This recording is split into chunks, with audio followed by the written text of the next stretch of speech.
জিম্বাবুয়ের বিপক্ষে হারারে টেস্টের প্রথম ইনিংসের মুখ থুবড়ে পড়ল বাংলাদেশের ব্যাটিং। স্বাগতিকদের বাউন্স আর গতির সামনে ব্যাটারদের অসহায় আত্মসমর্পণের চিত্রনাট্যই প্রদর্শিত হয়েছে। ইনিংসের শুরু থেকে ব্যাটিং বিপর্যয়ে পড়া দলকে পথ দেখাচ্ছিলেন মুমিনুল ও অধিনায়ক নাজমুল হোসেন শান্ত। ১২ ওভারের মধ্যে ২ উইকেট পতনের পর তৃতীয় উইকেটে ৭৭ রানের জুটি গড়েন তারা। এ জুটি ভাঙার পরই ব্যাটিংয়ে ১০ নামে। নায়ামুরির বাউন্সার সামলাতে পারেননি মুমিনুল। তার ব্যাতে লেগে বল চলে যায় স্লিপে। আরভিন ক্যাচ নেন। ব্যক্তিগত ৬০ রানে আউট হন মুমিনুল। এরপর একে একে আউট হন শান্ত, মুশফিক, তাওহিদ হৃদয়রা।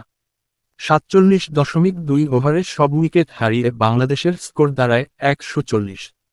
দলের মতোই তাওহিদ ও অমিত হাসানের টেস্ট অভিষেকের শুরুটা হলো চরম হতাশায়। বাংলাদেশের ব্যাটিং বিধ্বস্ত করে দিয়ে জিম্বাবুয়ের নায়ক নিউম্যান নায়ামুরি ৬১ রানে ৪ উইকেট শিকার করে দলের সেরা বোলার এই বাঁহাতি পেসার। তাছাড়া এঙ্গারাভা, ব্রায়ান ইভান্স ও ব্লিসিং মুজারাবানি ২টি করে উইকেট নেন।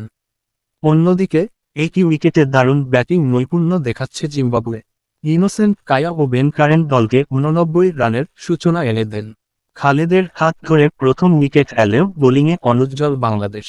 50 পূর্ণ করে বড় ইনিংসের পথে এগিয়ে যান ইনোসেন্ট কায়া। তাকে দারুণ সঙ্গ দেন টেইলর।